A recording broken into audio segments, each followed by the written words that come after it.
Salam əziz izləyicilər, mən sizin riyaziyyat müəlliminiz Nəzrin İsmayıllı. Bugün sizlərlə birlikdə funksiya mövzusunun izahına baxacağıq. Funksiya nədir? Funksiya x çoxluğunda yeganə x ədədini qarşı qoyan asıllığa, y çoxluğunda x-ə qarşı y-i yeganə qoyan asıllığa funksiya deyilir. Funksiyalar 3 cür verilə bilər. Hansılardır bunlar? Funksiyalar verilə bilər analitik üsulla. 2. Funksiyalar verilə bilər cədvəl üsulu ilə. Funksiyalar verilə bilər qrafiklə. Və 4-cü, funksiyalar verilə bilər sözlə. Analitik üsula bəzən düstur üsulu da deyirik. Bunlar nə deməkdir? Analitik üsulla düstur üsulu ilə, yəni müəyyən bir düstur bizim qarşımıza qoyulur. Məsələn, -2x üstəgəl 3. Bunun əsasında biz işləyirik. Məsələn, y bərabərdir 5 bölünsün x-ə. Müəyyən bir düsturla verilir funksiya. Cədvəl üsulu ilə. Cədvəl üsulu ilə verildikdə isə cədvəldə x-lər və y-lər qeyd olunur. X, y. X-ə və y-ə müəyyən qiymətlər verilir. Məsələn, y bərabərdir -2x. X-ə 3 verilib, y-ə -4 verilib, tutaq ki, x-ə də 6 verilib. Bizə deyir ki, A, B verilib burada, A, B, C. Sonda soruşur ki, A üstəgəl, B üstəgəl, C cəmini tapın. Necə hesablayacağıq? Bizim düsturumuz y bərabərdir -2x-dir. X-ə 3 verdiyi üçün x-in yerinə 3 yazırıq düsturda. -2-ni 3-ə vururuq, edir -6. Sonra digərinə baxırıq. Y-ə -4 verdiyi üçün y-in yerinə -4 bərabərdir -2 vurulsun x verdik. X bərabər olacaq -4-ü -2-yə böldükdə -2. B-miz -2-dir. C-yə isə x-ə 6 verdiyi üçün -2-ni 6-ya vururuq, edəcək -12. Sonda A, B, C ədədlərinin cəmini soruşduğu üçün -6 üstəgəl, -2 üstəgəl, -12-ni toplayırıq. -6-nın üzərinə -2 gəldikdə -8, -8-in üzərinə -12 gəldikdə isə edir -20. Yəni, cavabımız olur -20. Qrafik üsulu nədir bəs? Qrafiklə dedikdə isə bizə funksiyanı qrafiklə müəyyən parabola, hiperbola və yaxud düz xətlə verilməsidir. Əvvəlcə qrafiki qeyd edək. Y, x, y üfüqi oxumuzdur, x şaqili oxumuzdur. 0 tam orta adlanır 0, yəni koordinat başlanğıcı. Üzürlü sayın, bura x oxudu, bura y oxudu. Koordinat başlanğıcı 0-dır. 0, 0 nöqtəsidir. Bizə koordinat başlanğıcını harada görsək 0, 0 qeyd edirik. 0-dan sağdakı ədədlərimiz müsbət ədədlərdir. 1, 2, 3, 4. Solda duran ədədlərimiz mənfi ədədlərdir. -1, -2, -3, -4 və s. Eyni qayda ilə 0-dan yuxarıda duran ədədlərimiz müsbət ədədlər. 1, 2, 3, 4. 0-dan aşağıda duran ədədlərimiz mənfi ədədlərdir. -1, -2, -3, -4 və s. Həmçinin qrafiklə verildikdə, qrafikdə, yəni koordinat oxlarında bizim 4 rübümüz var və saat əqrəbinin əksi istiqamətində gedirik. Birinci rüb, bura adlanır ikinci rüb, aşağı adlanır üçüncü rüb və sonuncu dördüncü rüb adlanır. Gəlin birinci rübdə x və y-in aldığı işarələri müəyyən eləyək. Birinci rübdə x-imiz müsbət alıb, yəni x-imiz müsbətdir. Y-imiz də müsbət aldığı üçün o da müsbətdir. İkinci rübdə x-imiz mənfi qiymətlər alıb, ona görə x mənfi olacaq. Y müsbət qiymətlər aldığı üçün o isə müsbət olacaq. Üçüncü rüb bura olduğu üçün x də mənfi qiymətlər alıb, y də mənfi qiymətlər alıb, hər ikisi mənfi qiymətlər aldı. Dördüncü rübdə x-imiz müsbət qiymətlər alıb, y-imiz isə mənfi qiymətlər alır. Onu qeyd etmək lazımdır ki, biz həmişə yazanda x-i birinci, x-in koordinatını birinci yazırıq, y-inkini ikinci. Məsələn, bizə 2 mənfi 3 nöqtəsi və yaxud da bizə nöqtələrlə verilibsə, 2, 3 nöqtəsi olsun. 2, 3 nöqtəsini qeyd etdikdə birinci 3 yox, x-in aldığı qiyməti, yəni 2-ni qeyd eləməliyik. 2, 3 nöqtəsi. Və 2, 3 nöqtəsi göründüyü kimi birinci rübdə yerləşir. Qrafik üsulunda onu qeyd etmək lazımdır ki, əgər bizə müəyyən bir qrafik verilibsə, bu qrafikdə y oxuna paralel düz xətlər keçirdikdə, məsələn, y oxuna bir paralel düz xət keçirdirəm. Y oxumuz bu oxdur, x oxumuz bu ox. Y oxuna paralel düz xətlər keçirdikdə qrafiki bir nöqtədə kəsirsə, deməli, belə bir funksiya var. Bu funksiya adlanır. Amma məsələn, y oxuna paralel bir düz xət keçirdikdə bir nöqtədə kəsib, ikinci nöqtə, üçüncü nöqtə. Birdən artıq nöqtədə kəsibsə, onda bu adlanır funksiya deyil.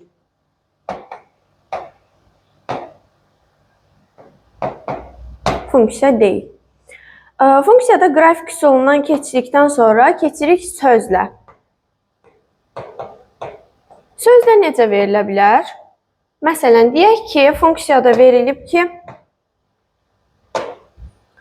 y bərabərdir mənfi 2x plus 3 və yaxud da deyilir ki, hiperbolanın qrafikini qurun, parabolanın qrafikini qurun. Bu sözlə ifadədir funksiyada.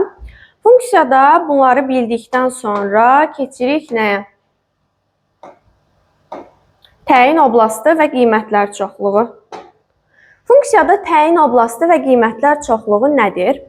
Təyin oblastı olacaq bizdə x-in aldığı qiymətlər,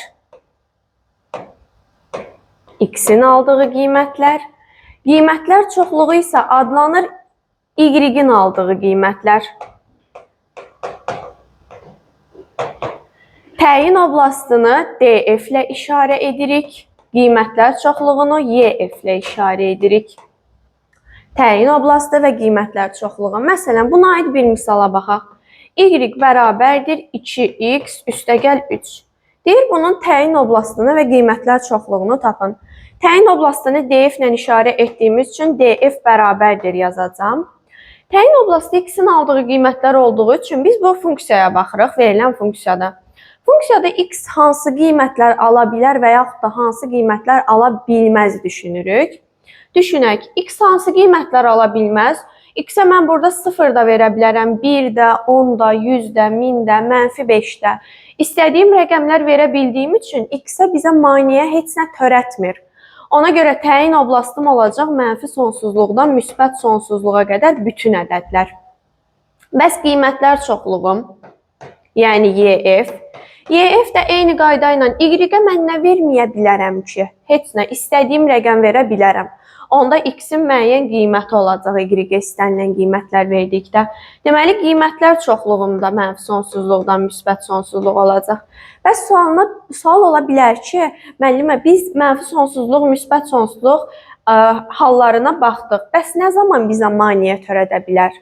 O zaman maneə törədə bilər ki, bizdə kəsr olsun, kəsrin məxrəci 0 ola bilməz və yaxud da cüt dərəcədən kökün altı mənfi ola bilməz, kök işarəsi olsun və s. Məsələn, buna aid bir misala baxaq. Deyək ki, tutaq ki, y bərabərdir kök altında 2x üstəgəl 4 funksiyasının təyin oblastını tapın. Baxıram ki, kökün dərəcəsi ikinci dərəcədəndir, ikinci dərəcə cüt dərəcədəndir. Cüt dərəcədən kökün altı mənfi ola bilməz deyə, mən bunun təyin oblastını tapmaq üçün, yəni df-ini tapmaq üçün, kök altı ifadəni 0-dan böyük bərabər edəcəm. Yəni 2x üstəgəl 4-ü 0-dan böyük bərabər edəcəm. Niyə 0-a da bərabər? Çünki kökün altı 0-da ola bilər. Hesablayaq. 2x böyük bərabərdir. 4-ü sağ tərəfə keçiririk, eləyir mənfi 4. X də böyük bərabərdir. Mənfi 4-ü 2-yə böldükdə mənfi 2. -2-dən böyük ədədlərimiz hansı ədədlərdir? -2-dən müsbət sonsuzluğa qədər bütün ədədlər. Müsbət sonsuzluq açıq mötərizə daxilində və bərabərliyin işarəsinin altında xətt olduğu üçün -2 qapalı mötərizədə olacaq. Yəni, təyin oblastımız -2-dən müsbət sonsuzluq olacaq. Məsələn, kəsirli ifadəyə baxaq.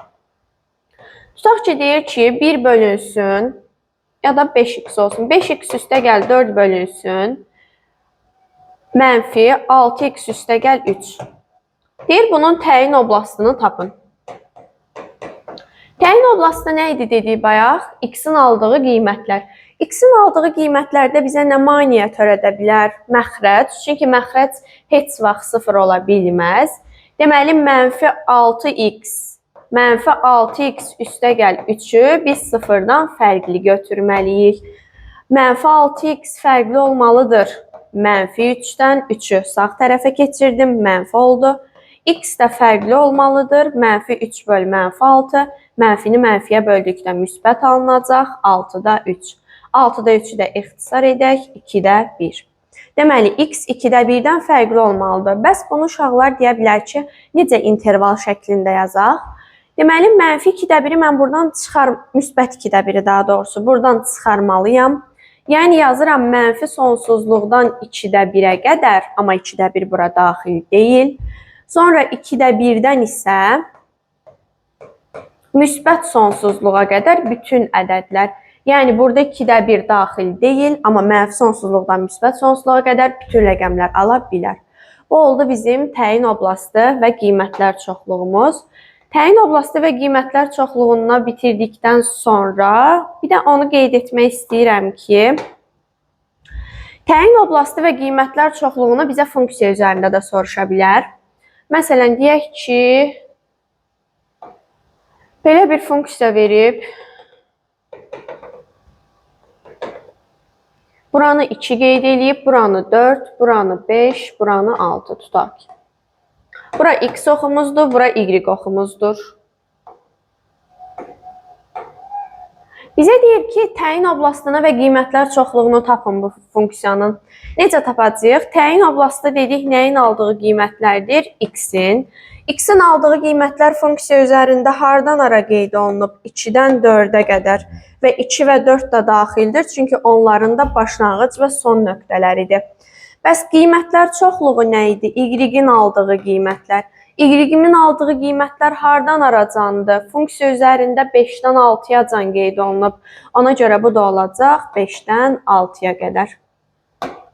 Bu da təyin oblastı və qiymətlər çoxluğunun qrafik üzərində olan izahı. İndi keçək tək və cüt funksiyalara. Tək və cüt funksiyalar nədir? Cüt və tək funksiyalarda əvvəlcə cüt funksiyadan başlayacağam. Funksiyanın qrafiki y oxuna nəzərən simmetrikdirsə, onda belə funksiyalar adlanır cüt funksiyalar. Və yaxud da f -x bərabərdir fx olarsa, bu funksiyalar adlanır cüt funksiya. Bu nə deməkdir? Cüt funksiya mənfini udur. Necə? Məsələn, deyək ki, funksiyamız verilib fx kvadratı funksiyası. Deyir, bu funksiya tək funksiyadır, yoxsa cüt funksiya. Bunu necə tapacağıq? Gəlin, x-ə 2 dənə ədəd verək. Məsələn, birinə 5 verək, birinə -5 verək. Tapaq. Fx kvadratı olduğu üçün fx kvadratı 5-in kvadratı eləyəcək f25 və -5-in də kvadratı axı müsbət 25-dir. F25. Hər ikisində müsbətə çevrildiyi üçün, yəni burada mənfi olduğu halda biz mənfini müsbətə çevirdik. Yəni mənfini udduğu halda bu funksiyaya deyilir cüt funksiya. Cüt funksiya y oxuna nəzərən simmetrik olur. Necə? Məsələn, deyək ki, y bərabərdir modulda x funksiyası. Modulda x funksiyasının qrafiki belədir. Modulda x funksiyası y oxuna nəzərən simmetrikdir. Niyə? Çünki bu funksiyalarda qrafikləri qatladıqda sanki kitabdır. Kitabı qatladıqda funksiyaların işarələri, yəni qrafikləri üst-üstə düşəcək. Ona görə bu funksiyalar adlanır. Məsələn, y bərabərdir modulda x funksiyası adlanır cüt funksiya. Və yaxud da deyirəm ki, y bərabərdir x kvadratı funksiyası. Eyni qayda ilə y oxuna nəzərən simmetrikdir. Çünki niyə? Qrafiki y oxuna nəzərən simmetrik qatladıqda qrafiklər üst-üstə düşür. Ona görə bu funksiya da adlanır cüt funksiya. Cüt funksiya və tək funksiyanın əvvəlcə tək funksiyadan danışaq, sonra xassələrindən danışarıq. Tək funksiya. Tək funksiya nədir? Tək funksiya koordinat başlanğıcına nəzərən, qrafiki koordinat başlanğıcına nəzərən simmetrikdirsə, onda belə funksiyalar adlanır tək funksiyalar. Tək funksiyaya misal olaraq, tutaq ki, belə bir funksiyaya baxaq. Bu funksiya tək funksiyadır. Nəyə görə? Biz dedik ki, koordinat başlanğıcına nəzərən simmetrik olmalıdır. Koordinat başlanğıcına nəzərən simmetrik olmaq o deməkdir ki, qrafiki 2 dəfə üst-üstə qatladıqda onların qrafikləri üst-üstə düşsün. Məsələn, bu qrafiki y oxuna nəzərən simmetrik köçürdürəm, yəni qatlayıram. Düşdü belə. Və bunları x oxuna nəzərən də qatladıqda bu qrafiklər üst-üstə düşəcək. Yəni, bir sözlə belə deyə bilərik ki, qrafikləri bir dəfə qatladıqda tək cüt funksiya olacaq, lakin 2 dəfə qatladıqda üst-üstə düşürsə, belə funksiyalar adlanır tək funksiyalar. Məsələn, y bərabərdir kx funksiyasının qrafikinə baxaq. Y bərabərdir kx funksiyası. Y bərabərdir kx funksiyası eyni qayda ilə koordinat başlanğıcına nəzərən simmetrikdir. Nəyə görə? Çünki bu funksiyanı y oxuna nəzərən simmetrik köçürdükdə qrafik gəlir ikinci rübə. Bunları bir dəfə də üst-üstə x oxuna nəzərən qatladıqda bu qrafiklər üst-üstə düşür. Yəni, 2 dəfə qatlama prosesi apardığımıza görə bu funksiya da adlanacaq tək funksiya. Tək funksiyanın xassələrində lakin biz bayaq dedik ki, f mənfi x bərabərdir, fx olanda cüt funksiyadır. Lakin tək funksiyalarda mənfini qarşıya verir. Məsələn, deyirəm ki, elə y bərabərdir x kubu funksiyası. Bu funksiya tək funksiyadır, yoxsa cüt funksiyadır? Baxaq. Gəlin x-ə müəyyən rəqəmlər verək. Məsələn, 1 verək, bir də mənfi 1 verək. Y-ə 1 verdikdə 1-in kubu nə alınacaq? 1-i 3 dəfə bir-birinə vurduqda təbii ki də 1 alınacaq. Y bərabərdir mənfi 1 verdikdə mənfi 1-in kubu mənfi 1-i 3 dəfə bir-birinə vurmaq deməkdir. Mənfi 1-i 3 dəfə bir-birinə vurduqda mənfi 1 alınır axı. Bu 1 alındı axı. Bayaq biz demişdik ki, əgər 1 olduqda cüt funksiya mənfini udurdu, tək funksiya mənfini qarşıya verirdi. Əgər burada x kvadratı olsaydı, mənfi 1-in kvadratı müsbət olacaqdı. Yəni, x-in mənfi aldığı halda, mənfi qiymət aldığı halda, y müsbət qiymət alırdı. Lakin x-in mənfi aldığı halda, y mənfi qiymət alırsa, yəni mənfini funksiya qarşıya verirsə, onda belə funksiyalar adlanır tək funksiyalar. Tək funksiya həmişə mənfini qarşıya verir, cüt funksiya isə mənfini udur. Bu da bir qaydamız.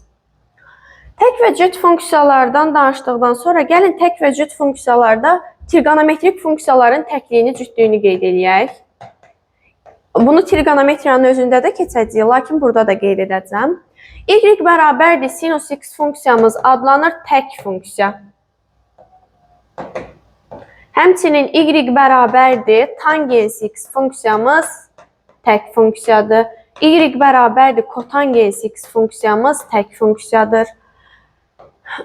Eyni qayda ilə y bərabərdir kosinus x funksiyamız trigonometrik funksiyaların içərisində, lakin kosinus x cüt funksiyadır. Qalan hamısı tək funksiyadır. Məsələn, bəzi sabit funksiyalar ola bilər. Məsələn, y bərabərdir 5. Bunu ümumi halda belə qeyd edirlər. Y bərabərdir s. S burada sabit bir ədəddir. Və bunlara sabit bir ədəd olduğu üçün sabit funksiyalar deyilir. Sabit funksiyaları da götürəcəyik cüt funksiya.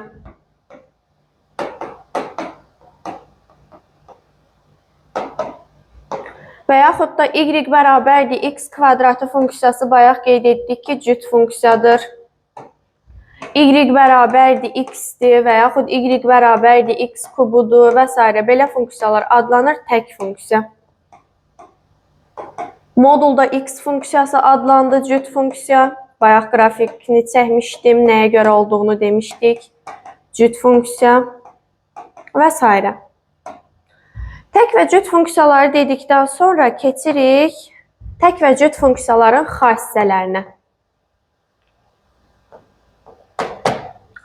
İki dənə tək funksiyanın cəmi və yaxud da fərqi bizə verir elə tək funksiyanın özünü.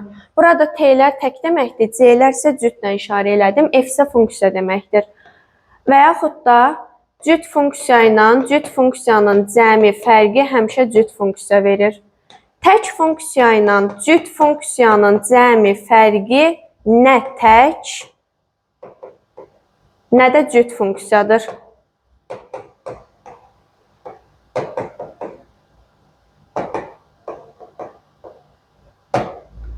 Tək funksiyanın tək funksiyaya hasili həmişə cüt funksiya verir.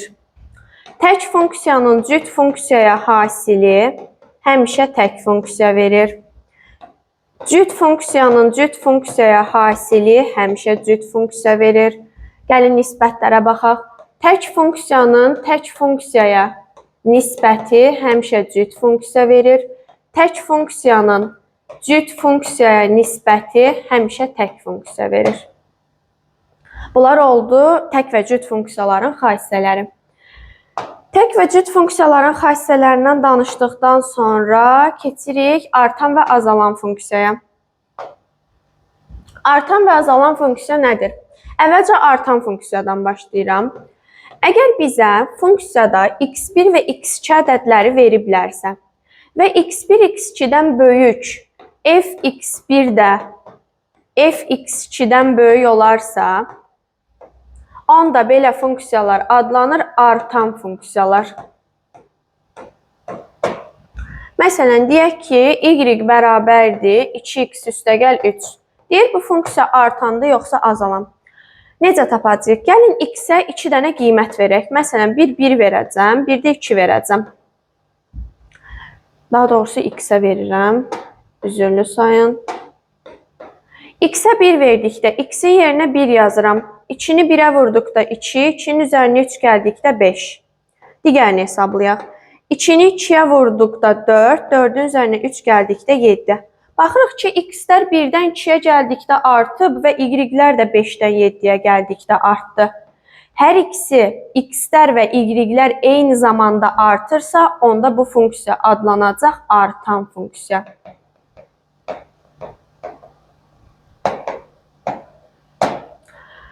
Məsələn, azalanı izah eləyək indi. Azalanda bəs necə olur? Azalanda bunun əksi olur.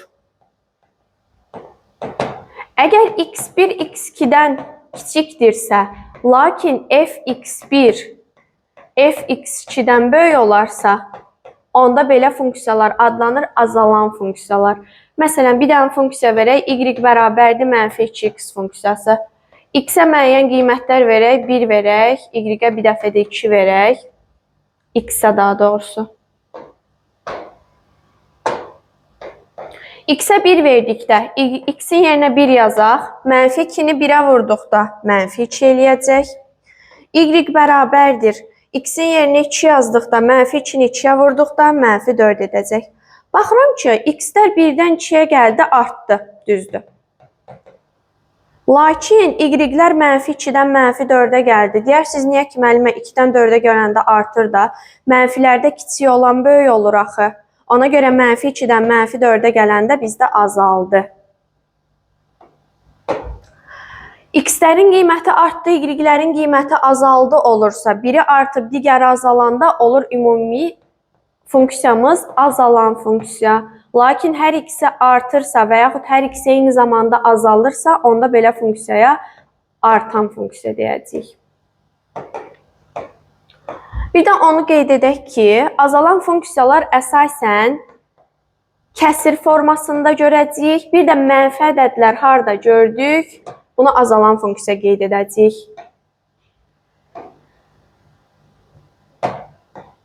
Bu nə deməkdir? Məsələn, bizə bir funksiya verir, yerinə rəqəm qoymadan tapa bilərik. Məsələn, 5x çıxılsın 4. Burada qarşıda x-in qarşısında mənfi ədəd yoxdur deyə bunu tez artan funksiya götürəcəm. Yoxlayıb da baxa bilərik. Məsələn, y bərabərdir mənfi 3x çıx 2 var. X-in qarşısında mənfi var. X-in qarşısında mənfi olanda biz bunu azalan götürürük. Y bərabərdir, məsələn, 2 bölünsün x funksiyası, kəsir gördük. Yazacağıq azalan funksiya. Lakin yerinə rəqəm qoymaqla da tapa bilərik. Bu da oldu artan və azalan funksiyalar. Artan və azalan funksiyalardan danışdıqdan sonra tərs funksiya, mürəkkəb funksiya və dövrü funksiyadan danışaq. Əvvəlcə funksiyanın sıfırlarını necə tapırıq onu deyək. Funksiyanın sıfırları. Funksiyanın sıfırlarını tapmaq üçün verilmiş funksiyanı sıfıra bərabər edib həll edəcəyik. Məsələn, deyir ki, y bərabərdir 6x çıxılsın 12 funksiyasının sıfırlarını tapın. Necə tapacam? Dedim, funksiyanın sıfırını tapanda funksiyanın özünü bərabər eləyirəm sıfıra. 6x çıxılsın 12 bərabərdirsə sıfıra, 6x bərabər olacaq. Mənfi 12-ni sağa keçirdikdə müsbət 12. X də bərabərdir 12-ni 6-ya böləcəm, eləyəcək 2. Deməli, x-in 2 qiymətində funksiyanın sıfırı 2-ymiş. Yəni, funksiyanın sıfırı bu funksiyada 2-yə bərabərdir. Və yaxud da kvadratik funksiya yazın. X kvadratı çıxılsın 5x üstəgəl 6. Deyir, bu funksiyanın sıfırlarını tapın. Necə tapacam dedik bayaq? Funksiyanın özünü bərabər eləyirəm sıfıra. Yəni, x kvadratı çıx 5x üstəgəl 6 bərabər olmalıdır sıfıra. Bunu da diskriminantla da tapa bilərik, vietlə də tapa bilərik. Gəlin, vietlə tapaq. Tənliyin kökləri cəmi bərabər olmalıdır əks işarə ilə b-yə, yəni mənfi 5-in əksinə 5-ə. Tənliyin kökləri hasili bərabər olmalıdır c-yə, yəni 6-ya. Toplayanda 5 vuranda 6 hansı ədədlərdir desək, 3-dən 2 olduğu üçün birinci köküm 3-dür, ikinci köküm 2-dir. Deməli, 3 və 2 nöqtələrində funksiyanın sıfırlarını tapmış olduq. Funksiyanın sıfırlarından danışdıqdan sonra keçirik tərs funksiyaya.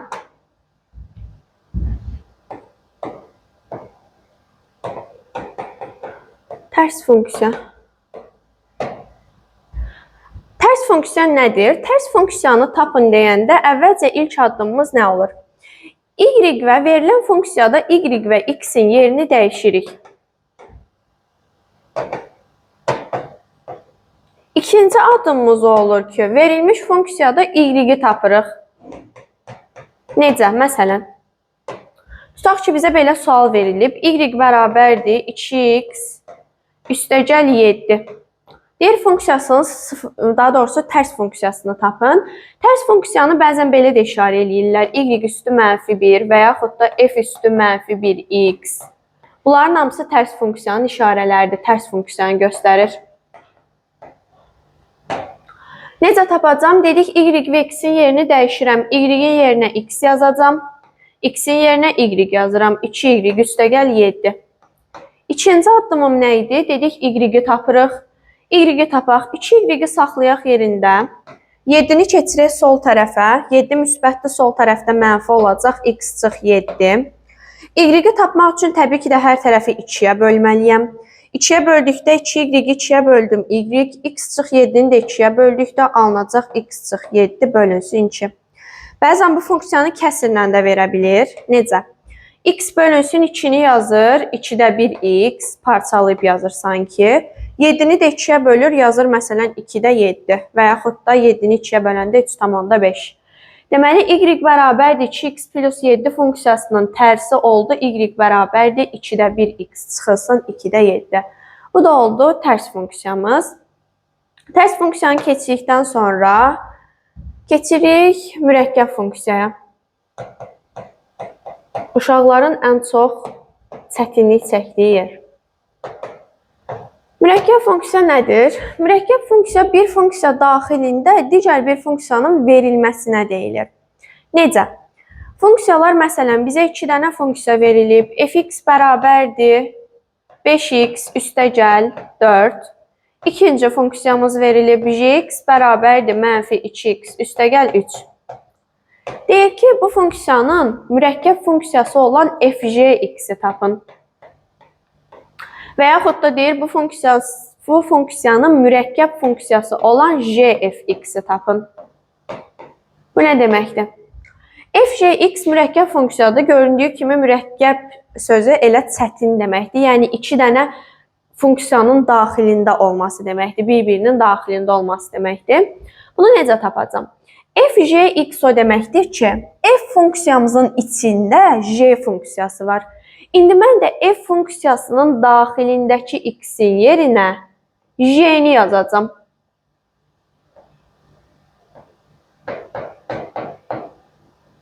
J-ni yazacağım. Yəni 5x plus 4-də x-in yerinə gətirib bu funksiyanı yazacağım. Necə? 5 vurulsun. X-in yerinə dedim nə yazacağım? Jx funksiyasını. Yəni mənfi 2x üstəgəl 3. Sonra 5x-dən sonra bizdə nə var idi? Üstəgəl 4. Və bu funksiyanı sadələşdirirəm. 5-i vururam paylama xassəsinə görə mənfi 2x-ə eləyir mənfi 10x. 5-i vururam 3-ə eləyir 15. Onun da üstünə 4 gələcəm, bərabərdir. Mənfi 10x üstə gəlilsin, 15-in üstünə 4 gələndə eləyir 19. Bu da oldu bizim birinci mürəkkəb funksiyamız. İndi bizdən jfx-i soruşur.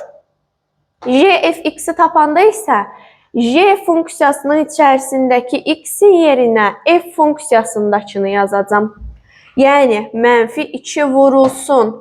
X-in yerinə fx funksiyasını bütöv yazıram. 5x üstəgəl 4. Sonra bizdə funksiyanın özündə nə var idi? Üstəgəl 3. Bərabərdir. Yenə vurmanı paylama xassəsindən istifadə edirəm. Mənfi 2-ni 5x-ə vurduqda mənfi 10x. Mənfi 2-ni 4-ə vurduqda mənfi 8. Üstəgəl 3. Mənfi 10x qalsın. Mənfi 8-in üzərinə 3 gələndə eləyəcək mənfi 5. Bu da oldu jfx mürəkkəb funksiyasının həlli. Sonra keçəcəyik dövrü funksiyalara. Dövrü funksiyaya keçməzdən əvvəl bir qaydanı izah edeyim. Bizə x və y-in, məsələn, deyir ki, bizə absis oxunu, funksiyanın absis oxunu kəsdiyi nöqtələri tapın. Bizə bir funksiya verir. Y bərabərdir 2x üstəgəl 6. Deyir, bu funksiyanın absis oxunu kəsdiyi nöqtələri tapın.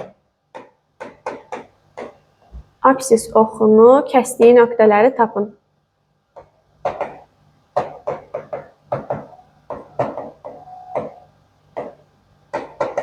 Necə tapacağım? Deməli, əvvəlcə gəlin qrafik üzərində izah edeyim, sonra həll eləyərik. Deməli, bura ordinant oxumuzdur, bura absis oxumuzdur.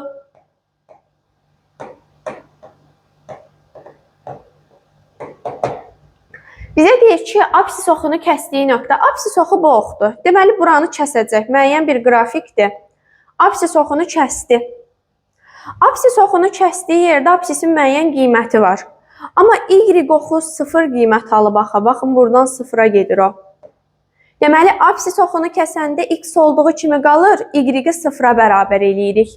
Yəni, bu funksiyada y-i bərabər eləyirik 0-a hesablayırıq. 2x üstəgəl 6 bərabərdir 0-a. 2x bərabərdir 6-nı sağ tərəfə keçirdikdə mənfi 6. X də bərabərdir mənfi 6-nı 2-yə böldükdə mənfi 3 edəcək. Deməli, bizim koordinatlarımız oldu. Birinci x-i qeyd eləyirəm, mənfi 3. İkinci koordinatım oldu 0. Yəni, mənfi 3-dən 0 olacaq.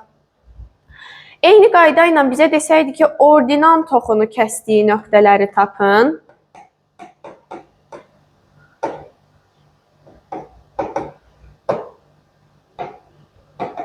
Necə tapacağım? Ordinant oxu bizdə y oxudur. Ordinant oxunu kəsdi. Y-in müəyyən qiyməti var. Bəs x axı burada 0 aldı. Yəni, x-in tamamlandığı nöqtə 0-dır. Deməli, mən ordinant oxunun kəsdiyi nöqtə deyəndə y olduğu kimi saxlayıram.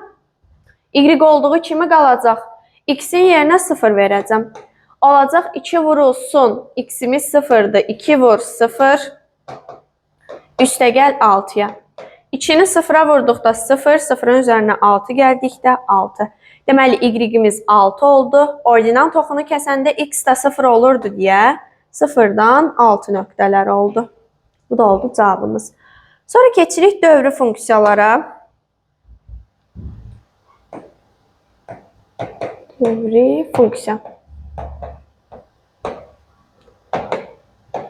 Dövrü funksiya nədir? Dövrü adından da göründüyü kimi bir funksiyanın müəyyən qədər dövr olunması deməkdir. Dövrü işarə eləyəcəyik T hərfi ilə.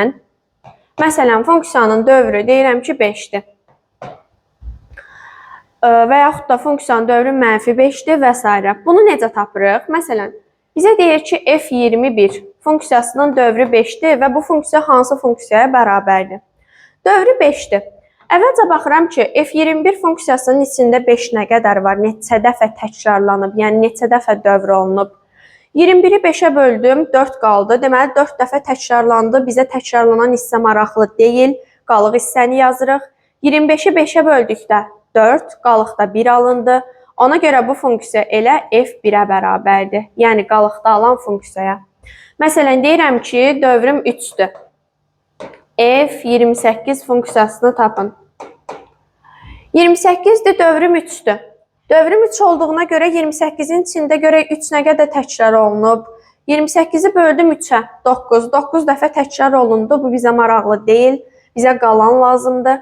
28-i 3-ə böldükdə 9, qalığın 1 alındı axı. Ona görə bu elə F1 funksiyasının özünə bərabər imiş. Bizə suallarda məsələn F28 verəcək, dövrü verəcək. F28-i soruşacaq, amma bu da elə F1-ə bərabərdir deyə F1-in qiymətini verəcək, biz də bunu tapacağıq.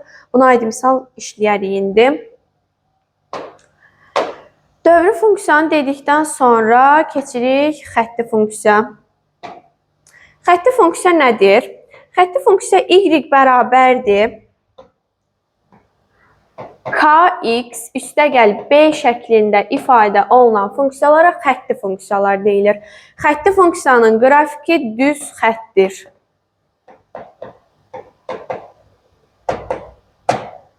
Məsələn, düz xətt necə düz xətt?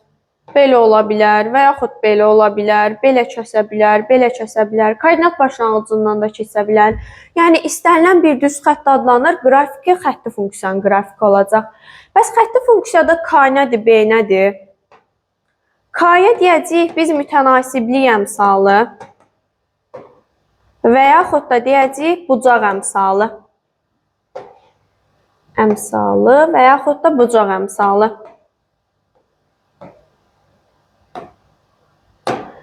K-mız bu oldu. B nədir? B isə bizdə sərbəst əddir. Sərbəst bir rəqəmdir, yəni sabit bir rəqəmdir. Məsələn, deyirəm, y bərabərdir -2-də 1 x üstəgəl 7. Aydındır ki, y-im olduğu kimi qalıb, k-nın yerində, yəni mütənasiblik əmsalımızı nə götürəcəyik? X-in qarşısında duranı, yəni -2-də 1.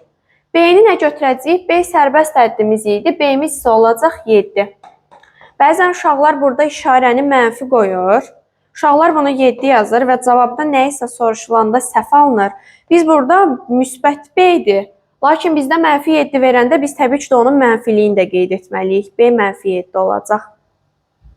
Bəs K-nın mütənasiblik əmsalını necə tapacağıq biz? Mütənasiblik əmsalını tapmağın 2 dənə yolu var. Qrafik üzərində veriləndə, bucaqla veriləndə və yaxud da düsturla. Y bərabərdir kx üstəgəl b. K-nı necə tapırıq? K, qrafikin x oxunun müsbət istiqaməti ilə. X oxumuz bu oxdur. X oxunun müsbət istiqaməti mənim sağımdır. Yəni, sağ istiqamətdə əmələ gətirən bucağın, x oxunun, bucağın tangensinə bərabərdir. Yəni, k bərabər oldu tangens alfaya. Məsələn, bizə desəydi ki, alfa bucağı 60 dərəcədir. Onda olacaqdır k bərabərdir tangens 60-a. Tangens 60-da nə alır? Tangens 60-ı əzbərləmədən də tapa bilərik. Sinus 60 böl kosinus 60. Sinus 60 nədir bizdə? Sinüs 60-da alır, kök altda 3 bölünsün 2, kosinüs 60-da alır 2-də 1, tərsinə çevirib vururam 1-də 2. İçlər ixtisar gedir, kök altda 3-ü də 1-ə böldükdə kök altda 3 alınır. Deməli, K mütənasiblik əmsalım elə kök altda 3-ə bərabər imiş. Və yaxud da məsələn, başqasını çəkim. Qrafik belədir. Uşaqlar deyir ki, müəllimə, bura axı mənfi hissədir. Necə yəni müsbət istiqaməti demişdiniz axı. Mən müsbət istiqamət deyəndə x oxunun müsbət istiqaməti. X oxunun müsbət istiqaməti düzdür, buradan başlayır.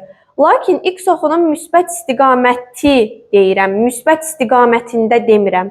Yəni x oxunun müsbət istiqaməti deyəndə mən sağ tərəfi nəzərdə tuturam. Yəni uşaqlar götürüb birdən bu bucağı götürür. Bu səhvdir. Çünki o y oxu istiqamətində oldu.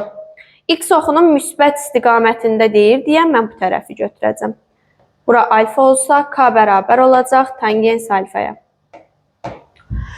Və mütənasiblik əmsalını dedim ki, düsturla da tapa bilirəm. Düstur necədir? K bərabərdir. Y2 çıxılsın Y1 bölünsün X2 çıxılsın X1 düsturundan da istifadə edirlər. Bəzən bizə koordinatlar verilir, 2 dənə koordinat. Deyir, bunun mütənasiblik əmsalını tapın. İkinci koordinatdan birinci koordinatı çıxırıq y-lərin. X-in ikinci koordinatından birinci koordinatını çıxıb bir-birinə bölməliyik. Bu adlanır mütənasiblik əmsalının tapılması. Mütənasiblik əmsalını tapdıqdan sonra gəlin baxaq görək.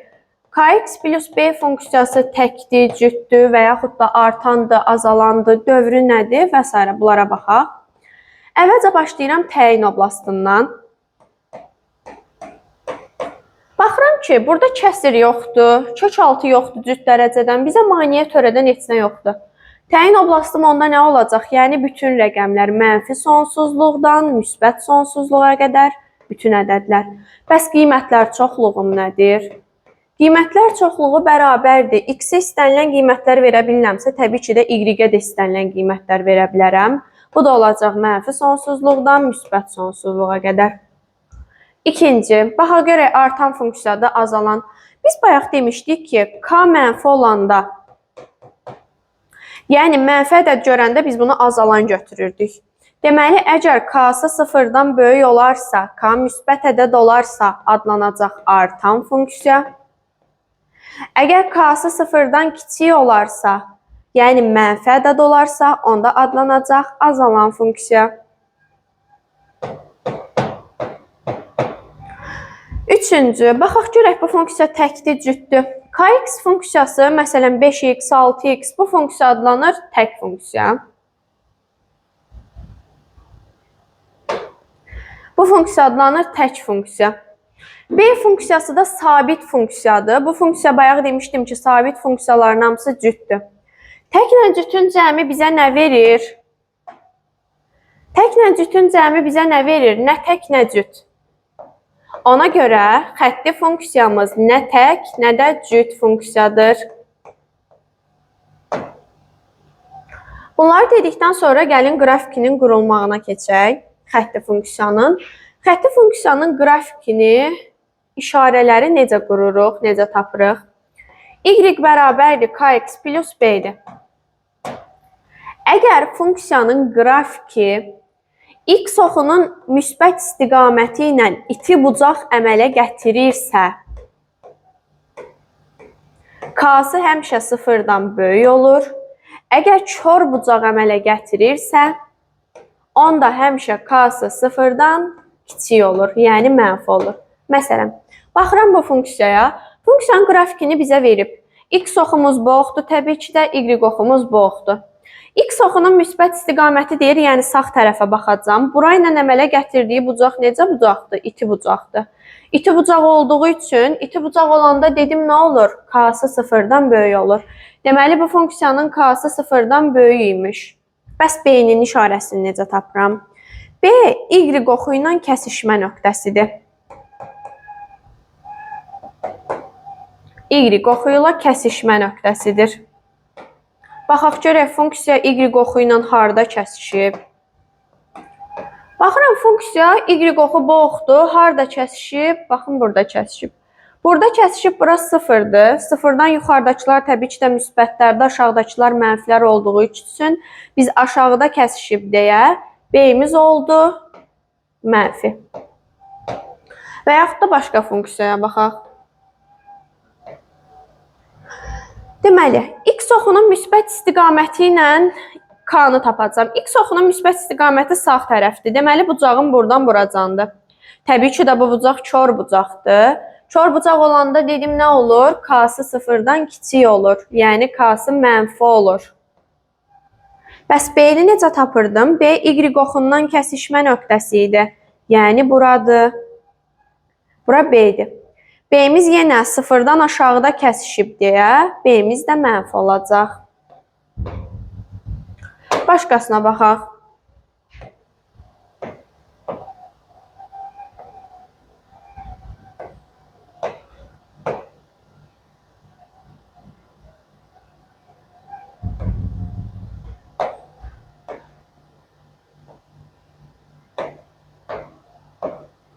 Məsələn, birinci çəkdiyim funksiyaya baxaq. O funksiyada x oxunun müsbət istiqaməti ilə əmələ gətirdiyi bucağa baxıram. X oxunun müsbət istiqaməti ilə əmələ gətirdiyi bucaq bu bucaqdır. Bura alfa yazıram. Bu bucaq iti bucaqdır təbii ki də. İti bucaq olanda demişdim nə olur? K-sı 0-dan böyük olur. Yəni müsbət olur. B haraydı? Y oxundan kəsişmə nöqtəsi. Y oxu bu oxdur, kəsişmə nöqtəsi buradır Y oxundan. 0-dan yuxarıda kəsişib deyə, təbii ki də B-si də olacaq 0-dan böyük. Bunun işarələrini tapdıq. Gəlin ikinci funksiyaya baxaq. İkinci qrafikdə. Baxıram ki, x oxunun müsbət istiqaməti ilə bura əmələ gətirib. Bura kör bucaqdır. Kör bucaq olduğu üçün bayaq qeyd etmişdik, k-sı 0-dan kiçik olur. Bəs B haraydı? Y oxundan kəsişmə nöqtəsi yenə 0-dan yuxarıda kəsişib deyə B-si də 0-dan böyükdür. Bəs bura baxaq. Burada uşaqlar bəzən çaşır. Funksiyanın qrafiki verilib bizə. Funksiyanın x oxu ilə müsbət istiqaməti ilə əmələ gətirdiyi bucaq iti bucaqdır. Bunu tapdıq. K-sı deməli müsbət imiş. Bəs B hardadır? Y oxu bu oxdur. Qrafiki harda kəsib? 0 nöqtəsində, yəni koordinat başlanğıcında. Deməli, B-miz də elə 0-a bərabər imiş. Bura baxıram. Funksiyanın qrafikinin x oxu ilə əmələ gətirdiyi bucaq, x oxunun müsbət istiqaməti ilə daha doğrusu. Bura kör bucaq olduğu üçün k-sı olacaq mənfi. B-yi necə tapırıq? B, y oxundan kəsişmə nöqtəsi, bu da 0-da kəsişib deyə olur, B də bərabərdir 0-a. Buradan ümumi bir qayda çıxarırıq ki, bu ikisindən. Əgər funksiyanın qrafiki koordinat başlanğıcından keçirsə, B-si həmişə 0 olur. Əgər k-nın 0-dan böyük olmağını, k-nın 0-dan kiçik olmağını tapırıqsa, baxın, k-sı 0-dan böyük olanda neçənci rüblərdən keçdi? Bura birinci rübdür, burada üçüncü rübdür. Deməli, k-sı 0-dan böyük olanda funksiyanın qrafiki 1 və 3-cü rüblərdən keçir. K-sı 0-dan kiçik olanda hardan keçdi? 2-ci rübdən və 4-cü rübdən. Deməli, funksiyanın k-sı 0-dan kiçik olanda 2-ci və 4-cü rüblərdən keçir. Bu da olur xətti funksiyada k və b-nin işarələrinin tapılması. K və B-nin işarələrini tapdıqdan sonra keçirik kvadratik funksiyalara.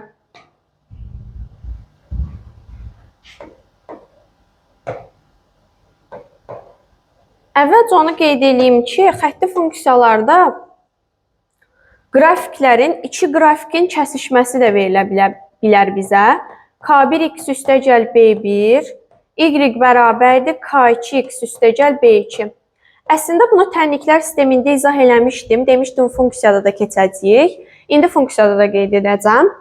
Əgər bizə iki funksiya verilibsə, y bərabərdir K1x üstəgəl B1, y bərabərdir K2x üstəgəl B2.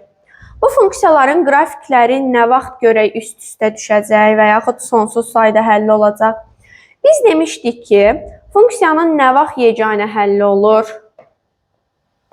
Yeganə həlli. Funksiyanın o vaxt yeganə həlli olur ki, K1 K2-dən fərqli olanda. K1 K2-dən fərqli olduqda yeganə həlli var. Bəs bu K nə deməkdir? İki dənə funksiyada yeganə həlli varsa, deməli onlar bir nöqtədə kəsişəcək. Yəni yeganə həlli var. Deməli yeganə həlli olanda funksiyanın qrafikləri bir nöqtədə kəsişir. İkinci hala baxaq. İkinci hal necə idi?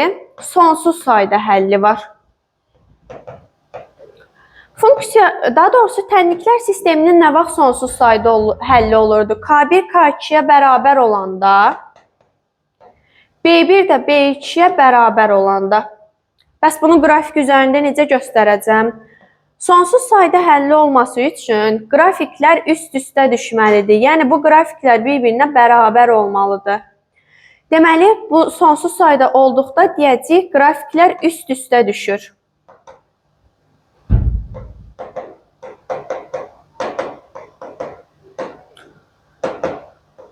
Nə qaldı? Qaldı bizdə üçüncü hal, həlli yoxdur. Tənliklər sisteminin nə vaxt həlli olmurdu?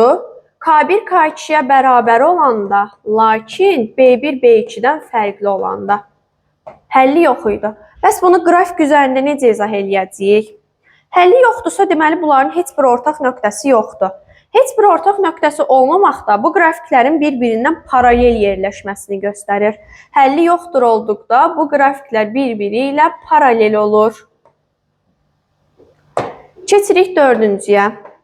Dördüncü sonuncudur. Bunu qeyd etməmişdik, çünki bu yox idi tənliklər sistemində. Lakin qrafiklər bir-birinə perpendikulyarda ola bilər axı. Bu qrafiklər bir-birinə perpendikulyardır. Nə vaxt olur? K1 ilə K2-nin hasili -1-ə bərabər olduqda. Və əsasən digərlərinə nisbətən ən çox düşəndir imtahanlara. K1-in K2-yə hasili -1 olduqda funksiyalar qrafikləri bir-birinə perpendikulyar olur.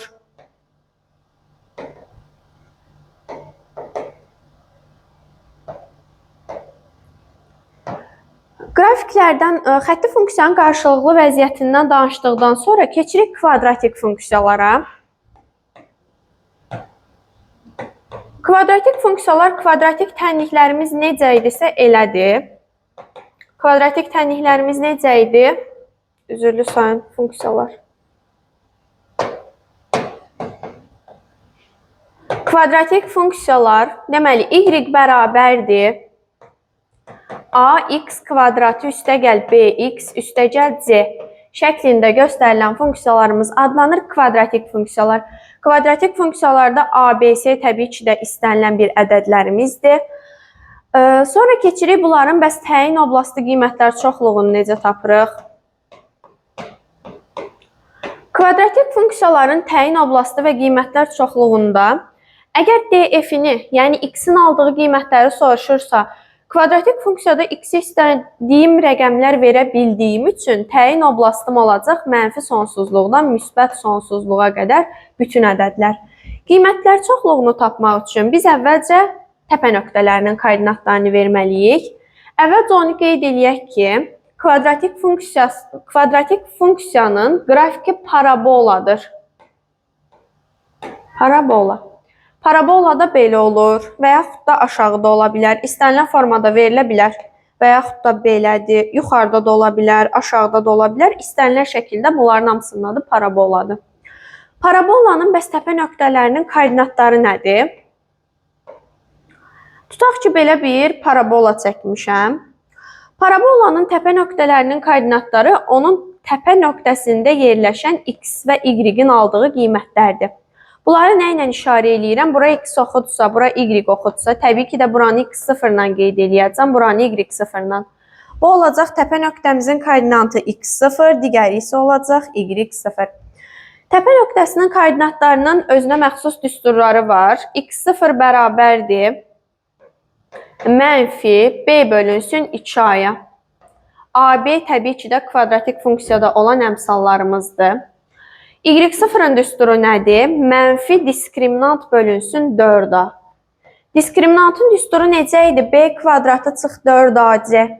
İndi mənfi diskriminant sonda onun əksinə çevirəcəm. Yəni olacaq 4ac çıxılsın b kvadratı bölünsün 4a. Bu da olur kvadratik funksiyada təpə nöqtələrimizin koordinatlarının tapılması. Təpə nöqtələrinin koordinatlarını dedikdən sonra gəlin kvadratik funksiyanın qiymətlər çoxluğuna baxaq. Qiymətlər çoxluğu bildiyimiz kimi daha doğrusu YF ilə işarə olunur. YF-i necə tapırıq? YF-i tapmaq üçün bizə Y0 lazımdır. YF-i tapmaq üçün əgər funksiyanın qrafiki, daha doğrusu funksiyanın özü A-sı sıfırdan böyükdürsə, yəni A-sı müsbət ədəddirsə, olacaq Y0-dan müsbət sonsuzluğa qədər. Əgər A-sı sıfırdan kiçikdirsə, olacaq mənfi sonsuzluqdan Y0-a qədər. Y0-ı da təbii ki də bayaq dediyimiz düsturla tapırıq. Y0 bərabərdir, mənfi diskriminant bölünsün 4a. Bu da olur qiymətlər çoxluğunun tapılması. Bəs bizim funksiyamız kök altında verilsəydi necə olacaqdı? Gəlin biraz düşünək. Ax kvadratı üstə gəl bx plus c-dir. Deyir bizə qiymətlər çoxluğunu tapın bunun. Aydındır ki, təyin oblasti asandır. Kök altı ifadə cüt dərəcədən mənfi ola bilməz deyə bu ifadəni sıfırdan böyük bərabər edib tapacağıq. Bəs bu ifadənin qiymətlər çoxluğunu necə tapacağım? Qiymətlər çoxluğu əgər A-sı sıfırdan böyükdürsə, olacaq kök altında Y0-dan müsbət sonsuzluğa qədər. Y0 qapalı mötərizədə. Əgər A-sı sıfırdan kiçik olarsa, mənfi sonsuzluqdan başlamayacağım bu səfər. Nəyə görə? Çünki kökün altı kökdən mənfi ədəd çıxa bilməz. Ona görə olacaq sıfırdan, kökün altından sıfır çıxa bilər. Sıfırdan kök altında Y0-a qədər. Bu da olur bizdə qiymətlər kök altı funksiyanın qiymətlər çoxluğunun tapılması. Qiymətlər çoxluğundan danışandan sonra keçirik artma azalma aralığı.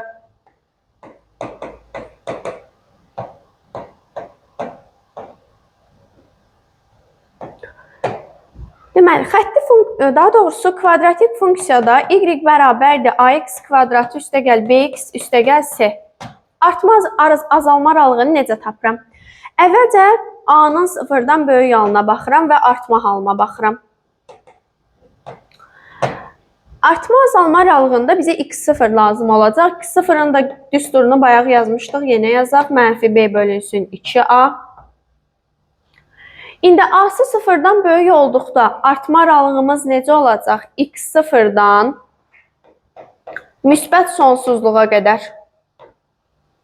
X0-ı da aydındır ki, bu düsturdan tapacağıq. Əgər a-sı sıfırdan kiçikdirsə, yəni mənfi ədəddirsə, olacaq mənfi sonsuzluqdan x0-a qədər. Bəs bizə desəydi azalma aralığını tapın. Azalma aralığı bunun əksi olacaq. Əgər a-sı sıfırdan böyükdürsə, olacaq mənfi sonsuzluqdan x0-a qədər. A-sı sıfırdan kiçikdirsə, olacaq x0-dan müsbət sonsuzluğa qədər. Bu da kvadratik funksiyanın artma və azalma aralıqlarıdır.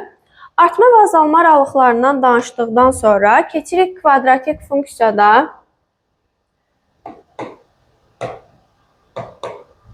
kvadratik funksiyanın əmsallarının işarələrinin tapılması.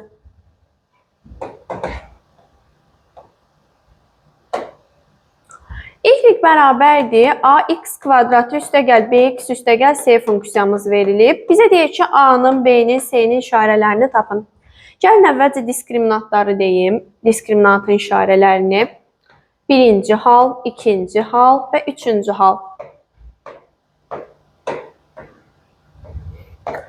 Əgər parabola x oxunu iki nöqtədə kəsibsə, baxın, funksiyanın qrafikidir. Grafiki iki nöqtədə kəsdi x oxunu.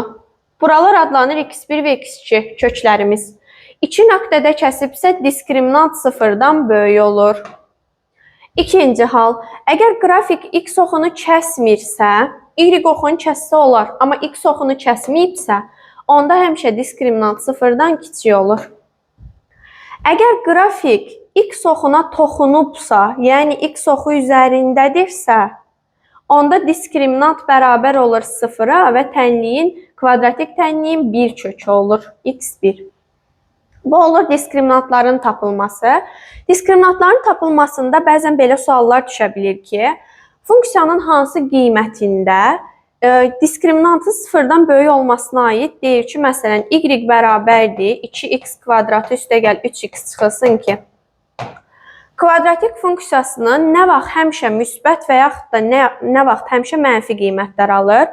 Mənfi qiymətlər aldığı və müsbət qiymətlər aldığını necə tapırıq? Əgər a-sı 0-dan böyük olarsa və diskriminantı 0-dan böyük olarsa, bu funksiya həmişə həqiqi əmsalları müsbət qiymətlər alır.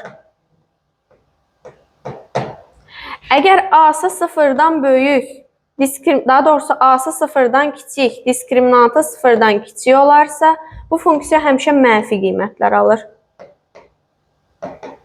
Üzrlü sayım burada 0-dan kiçik olmalıydı.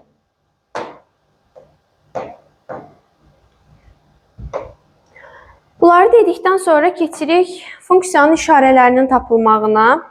Demək olar ki, funksiyada ən maraqlı hissədir. YX. Funksiyada A-nın işarəsini necə tapıram? Əgər funksiyanın qrafikinin qolları yuxarıdırsa, onda həmişə A 0-dan böyük olur.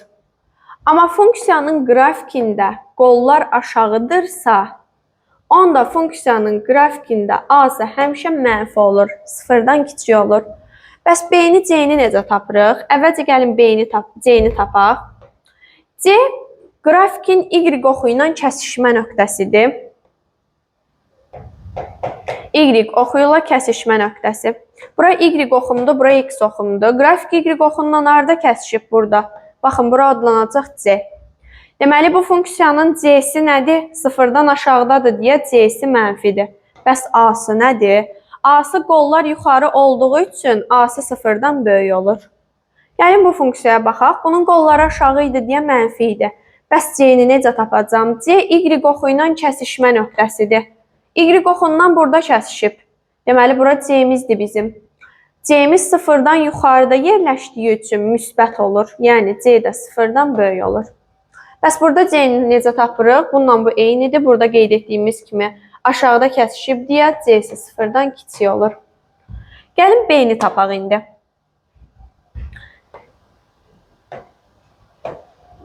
B-nin tapılmağının iki üsulu var. Lakin o birisində uşaqlar qarışdırır. Funksiyanın qrafiki belə verilib bizə. Funksiyanın qrafikində təpə nöqtələrimin koordinatları x0-dır. Bu da y0-dır. Çünki bura x oxudur, bura y oxudur. İndi gəlin yazaq x0-ın düsturunu. x0 bərabərdir mənfi b bölünsün 2a-ya. Birinci gəlin a-nı tapaq. A nədir? Qrafikin qolları yuxarıdır. Müsbətdir deməli a-sı. Bəs x0 nədir? x0 0-dan sağda yerləşibsə, təbii ki də müsbət olacaq. Yəni, x0 da müsbətdir. İndi baxaq, biz burada B-nin işarəsini bilmirik. Qabaqda da mənfi var. Mənfi B-nin qarşısına gəlsin. Mənfi ədəddir. Bu da müsbət ədəddir. Axı, mənfini müsbətə böləndə müsbət eləmir, mənfi eləyir. Ona görə B burada mənfi ədəd olmalıdır ki, mənfini mənfiyə vuraq, müsbət olsun, müsbəti də müsbətə böləndə müsbət alaq. Deməli, bizim bu funksiyamızda B-si 0-dan kiçikdir. A-sını da tapmışdıq. Qollar yuxarıdır, 0-dan böyükdür. C-si Y oxundan kəsişmə nöqtəsi idi. O da 0-dan yuxarıdadır deyə C-si də 0-dan böyük olur. Bəs diskriminant? Qrafik x oxunu kəsməyib. Qrafik x oxunu kəsməyəndə demişdim ki, diskriminant 0-dan kiçik olur. Bu da olur diskriminantın tapılması. İndi gəlin köklər verildikdə və yaxud da təpə nöqtələr verildikdə funksiyanın qrafikini quraq. Təpə nöqtələr verildikdə funksiyanın qrafikinin qurulması.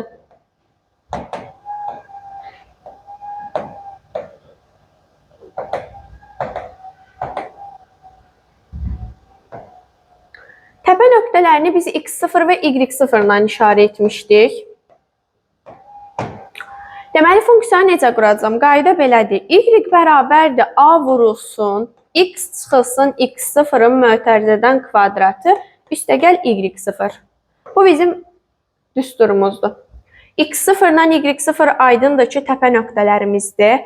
A, Y bərabərdir AX kvadratı plus BX üstəgəl C-dəki A-dır, yəni əmsaldır.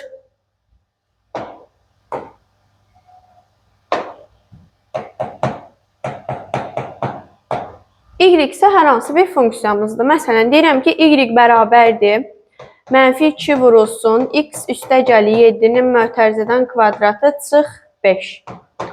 Deyirəm ki, buradan bu funksiyadan təpə nöqtəsinin koordinatlarını tapın və onun rübünü müəyyən eləyin. A-mız neçədir? A, Y bərabərdir olan hissədir. Deməli, A-mız -2-dir. Bunu tapdıq. Bəs X0-ım nədir?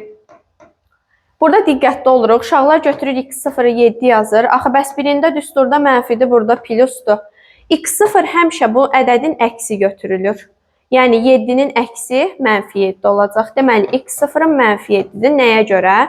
Çünki biz burada X0-ın yerinə -7 yazanda mənfi ilə toqquşub onsuz da müsbət olacaq. Y0-ım da buradakı ədəddir. Y0-ım isə -5-dir. Ona görə Y0 bərabərdir, -5 qeyd edirəm. Bu funksiyada Y0 bərabərdir, -5 oldu. Təpə nöqtələrim deməli -7 ilə -5-dir. Gəlin rübünü tapaq. X oxumda X0-ım -7-dir, yəni mənfi hissədədir. Y oxumda da mənfi hissədədir, ona görə bura -5 olur. Bu nöqtələrin koordinatlarını birləşdirirəm. Bura bir A nöqtəsi deyirəm. Bura neçənci rübdür? Rübünü soruşsa, 1-ci rüb, 2-ci rüb, bura 3-cü rübdür. Deməli, bizim bu funksiyanın təpə nöqtəsinin koordinatları yerləşir 3-cü rübdə.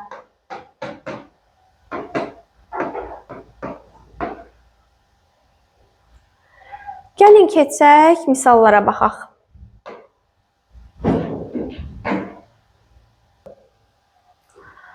Funksiyaya aid belə bir misallara baxaq. Məsələn, deyir, 3-1 x çıx 20 funksiyasının sıfırlarını tapın. Funksiyanın sıfırlarını necə tapırdıq? Funksiyanın sıfırlarını tapanda funksiyanı sıfıra bərabər eləyib həll eləyirdik. Y bərabərdir, 3-1 x çıxılsın 20. Necə tapacağım? Funksiyanı bərabər eləyirəm sıfıra. 3-1 x çıxılsın 20 bərabərdir sıfıra. 3-1 x qalsın yerində, -20-ni sağa keçirəndə müsbət 20. X-i də tapanda 20-ni böləcəm 3-1-ə. 3-1-ə bölmək elə tərsinə çevirib vurmaq deməkdir deyə 20-ni 3-ə vuracam. Cavab eləyəcək 60. Yəni, funksiyanın sıfırı bərabərdir 60-a. Cavabımız 60-dır. İkinci suala baxın. Y bərabərdir x funksiyasının sıfırlarını tapın. Funksiyanın sıfırını tapmaq üçün y-in yerinə 0 yazmaq lazımdır. 0 9-a bərabər deyil axı. Necə ola bilər? Deməli, bu funksiyanın sıfırı yoxdur. Başqa misala baxaq. Məsələn, baxaq 10-cu suala. Verilmiş qrafikə görə K və B-nin işarəsini tapın. Necə tapırdıq? Bura iti bucaq əmələ gətirib x-in müsbət istiqaməti ilə. İti bucaq əmələ gətirəndə K-sı sıfırdan böyük. B-də Y oxundan kəsişmə nöqtəsidir. Burada kəsişi baxı. Ona görə bu da olacaq B. B-miz də sıfırdan aşağıda yerləşdiyi üçün B isə sıfırdan kiçik, yəni mənfi olacaq. K-sı sıfırdan böyük, B isə sıfırdan kiçik, yəni B variantı olacaq. Başqa misala baxaq. 15-ci misala baxaq. Deyir, qrafik hansı funksiyaya uyğundur? Ümumiyyətcə, belə funksiyanın qrafiki həmişə Y bərabərdir. K bölünsün X-in qrafikidir bu funksiyanın qrafiki. Əgər birinci və üçüncü rüblərdən keçibsə, K böl X-dir. Amma ikinci və dördüncü rüblərdən keçibsə, Y bərabərdir, mənfi K bölünsün X olacaqdı. Bu da birinci və üçüncü rüblərdən keçdiyi üçün elə 1 bölünsün X-in funksiyası kimi qeyd edirik. Sonra keçirəm 11-ci suala. 16-cı daha doğrusu. 16-cı sualda bayaq dediyim qaydanın əksidir. Necə olur? Dedim, bura birinci rübdür, bura ikinci rübdür, bura üçüncü rübdür, bura isə dördüncü rübdür. Əgər qrafik birinci və üçüncü rüblərdən keçibsə, K-sı sıfırdan böyük olacaq.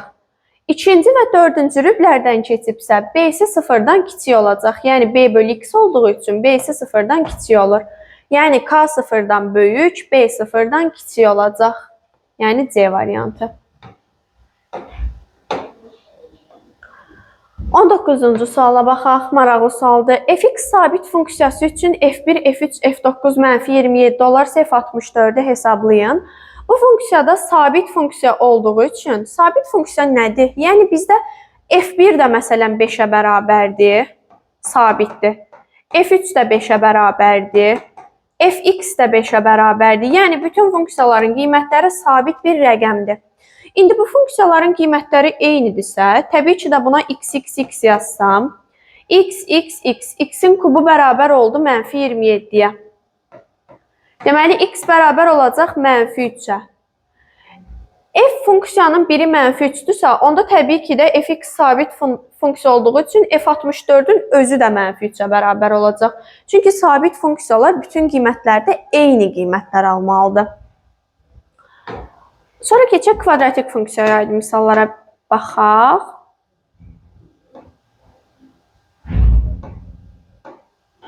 Gəlin 18-ə baxaq. X kvadratı üstə gəl 2x funksiyasının qiymətlər çoxluğunu tapın. Qiymətlər çoxluğu nə idi? Əgər A-sı sıfırdan böyük olarsa, y kvadratı üstə gəl 2x üstə gəl 5.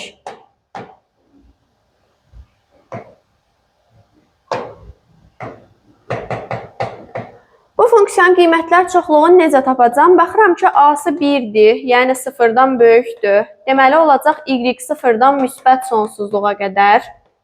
Gəlin y0-ı tapaq. Y0 bərabərdir, mənfi diskriminant bölünsün 4A. Yəni, 4AC çıxılsın B kvadratı bölünsün 4A-ya. Bu da bərabərdir. 4 vurulsun A-mız 1-dir. Daha doğrusu C'miz 5'dir. Çıxılsın B'nin kvadratı. 2'nin kvadratı 4'dür. Bölünsün 4A'ya. A'mız 1 olduğuna göre 4'ü de 1'e vurduq. 4. 4 dəfə 5'im 20 alındı. 20'den 4 çıxdıq. 16. 16'nı da böldük 4'e 4. Y0'ın yerine 4 yazıram. Alınır 4'dən müsbət sonsuzluğa qədər. Yəni bizim cavabımız olacaq 4'dən müsbət sonsuzluğa qədər.